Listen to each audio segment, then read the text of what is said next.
Dans la vidéo d'aujourd'hui, les gars, on va parler de trois rappeurs. Et pourquoi est-ce que j'ai envie de vous parler de ces trois rappeurs-là? Parce que ces trois rappeurs, quand on les écoute, pour moi, il faut les écouter attentivement. Ça peut nous faire changer, ça peut nous faire réaliser certaines choses qu'on n'avait jamais comprises avant ou des problèmes qu'on ne voit pas forcément et que eux voient et qui retranscrivent dans leurs vidéos. Et je trouve ça super intéressant. Ces trois rappeurs-là, pour moi, ils donnent une importance énorme à ce qu'il y a dans leurs textes. Ils ont un potentiel de fou. En vrai, ils sont déjà un peu connus, mais pour moi, il y en a un particulièrement. C'est le deuxième. Pour moi, il est sous-coté de fou. Vous verrez pourquoi dans la suite. Donc, le premier rappeur, c'est Népal. Népal, pour ceux qui ne savent pas, il est mort, paix à son âme.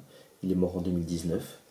Il faisait partie du groupe 1995, il était pote avec Nekfeu, Dooms, etc.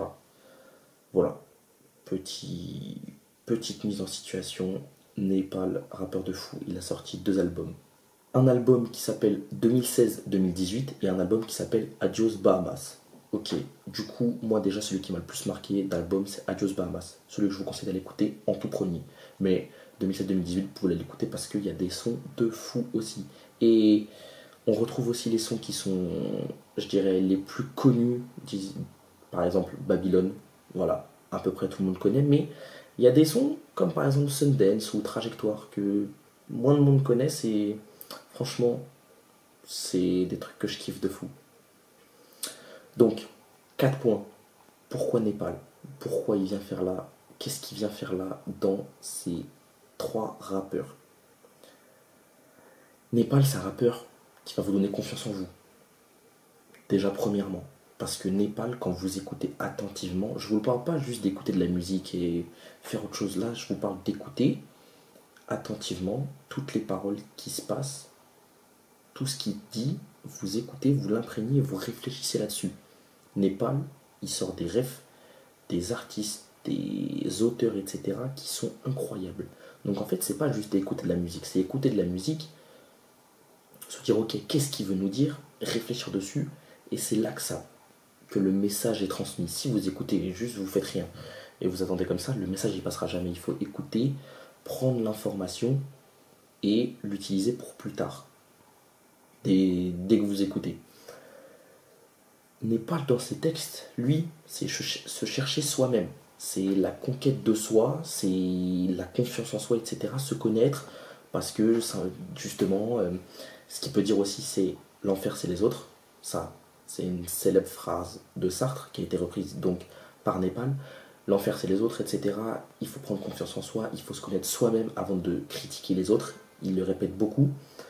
Donc, ce qui fait que, en vous connaissant, vous allez en partie prendre confiance en vous. Parce que quand vous connaissez votre potentiel. Et donc, vous pouvez avoir confiance en vous. Et comme je te le disais dans la dernière vidéo, si vous prenez confiance en vous, vous osez, vous sortez de vos zones de confort, etc. Voilà, c'est dit dans la dernière vidéo. La confiance en soi qu'il accorde, c'est pas pour vous directement, mais c'est à prendre en compte dans sa musique. C'est pas juste un rappeur qui fait de la musique comme ça, qui balance des textes, non. Il va faire des textes avec une importance énorme, et si vous écoutez bien et que vous prenez l'info, normalement ça va le faire. Il vous dit aussi de foncer, d'écouter votre cœur. Donc quand on se connaît, on sait pertinemment qu'écouter son cœur, souvent c'est bien mieux qu'écouter son cerveau, parce que le cerveau il réfléchit, il réfléchit, il réfléchit. Et par exemple, il nous dit de rester dans notre zone de confort. Mais non, c'est pas ça qu'on veut. Nous, on veut en sortir, nous. On veut avoir confiance en nous, on veut oser, on veut changer, etc. Donc, on écoute son cœur, et ça, il le redit aussi beaucoup. Il faut être attentif. C'est des choses qui passent par écouter son cœur, se connaître, foncer, etc. Y aller, ne pas hésiter. Donc, aussi, dans la confiance en soi, quelque chose qui est très très important, c'est que quand on échoue et qu'on a confiance en nous, on sait que échouer, ça fait partie du process. Il y a les événements qui sont la fin, qui sont 1% de ce qui se passe, c'est ce que vous voyez à la télé, c'est les films, etc. C'est la fin. Sauf qu'en fait, nous, on s'en fout de ça. On s'en fout. Nous, ce qu'on veut, c'est le process. C'est tout ce qui se passe avant. C'est tout le chemin qui a été parcouru avant. La fin, en soi, c'est quelque chose où vous allez forcément y arriver si vous mettez toutes les possibilités de votre côté. Mais Si vous ne faites pas attention au chemin, vous n'arriverez jamais à l'événement à la fin. Ok, donc on peut rater, parce que ça fait partie du chemin, parce que c'est pour avancer qu'on rate. Dès qu'on rate, on fait un pas. On rate, on pense faire ça, mais en fait, dès qu'on rate, on fait ça, parce qu'à chaque fois, on rate et on arrive à un seuil où, au bout d'un moment, on va plus rater et on va réussir. Donc ça, il nous le dit aussi dans ses textes. Il nous dit de rater, mais qu'il faut toujours s'accrocher, qu'il faut continuer, il ne faut pas lâcher. Et ça passe par la confiance en soi, la connaissance de soi, etc. Savoir ce qu'on veut, savoir ce qu'on aime, savoir qu'est-ce qu'on va chercher, et ça passe par là. Le deuxième rappeur, c'est 404 Billy. 404 Billy, très peu connu. Celui-là, j'aime beaucoup, j'adore. Lui, il parle beaucoup des problèmes de la société, des LGBT, du racisme, des choses comme ça, etc. Donc, ceux qui veulent en connaître un peu plus, vous pouvez aller écouter ses textes pour voir son opinion, et après, pourquoi pas aller faire vos recherches de votre côté et faire votre opinion. Parce que vous n'allez pas vous faire votre opinion sur l'opinion de quelqu'un d'autre, bien évidemment. Il faut votre opinion à vous, avec ce que vous avez vu, ce que vous avez vécu, ce que vous entendez, etc. Donc, allez faire vos recherches, mais disons que dans ses textes, il retransmet son savoir, ce qu'il a vu, ce qu'il a vécu, ce qu'il connaît, et donc je trouve ça très intéressant. Ce que j'aime aussi chez 404 Billy, c'est que chez lui, il dévoile un certain côté vrai, entre guillemets, parce qu'il est toujours vrai quand il dévoile.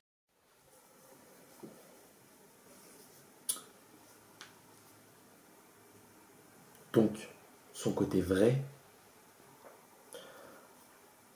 dans certains sons, il dévoile aussi un côté vrai. Et c'est ça qui est bien, c'est que, en fait, ok, on a la...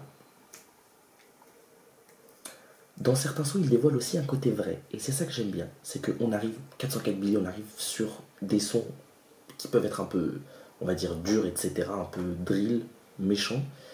Et en fait, finalement, on va avoir des sons comme Enfant éternel, et on va se dire, ah ouais, ok, il nous montre cette phase-là, un petit peu méchante, sombre, etc. Et en fait, il nous montre que pourquoi il en est là, comment il en est arrivé là, etc. Donc en fait, on a un peu un double jeu dans certains sons, et c'est ça que j'aime beaucoup, c'est que on peut pas se faire une opinion, on va dire, sombre de ce rappeur, parce qu'il y a des sons qui démontrent que non, finalement, c'est pas sa vraie nature, et que sa vraie nature, c'est qu'il a un côté vrai, sensible, etc. Et que il a mal, et donc c'est pour ça que justement il peut faire du mal aux autres. De plus, il dit aussi pour moi la vérité sur beaucoup de choses que l'homme fait, sur par exemple, je sais pas, la fainéantise, des actes, des choses qui ne sont pas faites correctement par exemple par l'État, etc. La France, les autres pays, des problèmes dans le monde. Il n'y a pas réellement de choses qui sont abordées, on va dire par exemple, dans la société, et lui il aborde et il dit à des moments par exemple que ce qu'il dit ça peut être mal vu alors qu'en fait c'est la vérité, c'est ce qui se passe, donc il faut oser en parler, et c'est ce que j'aime, c'est qu'il est cru mais en même temps c'est la vérité, donc il peut pas s'en vouloir de dire la vérité, on peut pas lui en vouloir de dire la vérité, donc c'est pour ça qu'il ose, et il est vrai. Et dernièrement, point important que j'aime aussi, c'est qu'il a des punchlines de fou. C'est que quand vous allez l'écouter, parce que pour ma part ça m'est déjà arrivé, c'est que vous l'écoutez et vous faites réellement, j'ai déjà fait ça, c'est un truc de fou. Donc je vous laisse aller découvrir par vous-même, mais ça va être une dinguerie. Le troisième et dernier rappeur, c'est Hugo TSR. Hugo TSR, j'adore aussi, parce que lui, c'est les problèmes de la France, à Paris, etc. Il parle par exemple des SDF, des drogués, des problèmes de la vie en France qui se passe en ce moment et que les gens dans certains quartiers ou quoi ne peuvent pas forcément voir, parce que il y a un peu un double monde, on va dire, entre la pauvreté et la richesse. Et lui, justement, il aborde ça. Parce que lui, il a vécu dans la pauvreté beaucoup. Et du coup, il retransmet ça un petit peu à tout le monde, à sa façon forcément, mais il apporte, disons, de la visibilité à ceux qui n'en ont pas, et il dit la vérité sur beaucoup de choses aussi. Deuxième, c'est qu'il parle de géopolitique. Ça, j'aime bien. Il parle des guerres, il parle des problèmes dans le monde, des problèmes internationaux. Il dit par exemple que après les 2 tours jumelles, l'explosion, il n'y a eu que des paroles, il n'y a eu aucun acte, des choses comme ça. Il dit vraiment ce qu'il pense, et ce que j'aime beaucoup, c'est qu'il est très instruit et il sait ce qu'il dit. C'est pas simplement un guignol qui va dire, qui va donner son opinion parce que le mec il a regardé comme ça et qu'il n'a pas regardé autour de lui ce qui se passait. Non, il a regardé tout, il connaît, il sait de quoi il parle et il le dit franchement dans ses textes et c'est incroyable. il a des textes aussi très profonds, avec qui peuvent beaucoup toucher, et justement si on est très attentif, on suit un petit peu sa vie, ce qui s'est passé, etc. Et on s'accroche vraiment à ce rappeur, et c'est ce que j'aime beaucoup. Et dernièrement, il est assez âgé, il est entre 30 et 35 ans, donc ce qui fait qu'il a beaucoup d'expérience, et ça franchement, c'est incroyable. C'est pas un jeune rappeur, je ne critique pas du tout les jeunes rappeurs, mais disons qu'il a beaucoup d'expérience, donc il sait ce qu'il fait, il a rappé depuis très longtemps, et c'est ce que j'aime. Le seul bémol que je pourrais lui donner, c'est que son style de musique entre tous ses sons, il ne change pas franchement. Disons que c'est une sorte de thème, je ne saurais pas donner de nom, mais c'est une sorte de thème un petit peu mélancolique, en même temps énervé, en même temps à des moments joyeux, etc., qui dénonce, mais c'est un petit peu tout le temps redondant, c'est un petit peu tout le temps la même chose, et c'est ce truc que je pourrais lui reprocher. Mais voilà, sinon, c'est une dinguerie. Ok, du coup les gars, ces trois rappeurs, c'était la présentation du jour, parce que franchement, premier degré, ces trois rappeurs, ils donnent une vraie valeur à leur texte. C'est pas juste des petits textes comme ça qui flottent au-dessus de rien, c'est des vrais textes qui sont incroyables. Je vous laisse aller découvrir Népal 404 Billy et Hugo TSR. Les gars, maintenant, c'est à vous de jouer. J'espère que la vidéo vous a plu, et à demain pour une prochaine vidéo.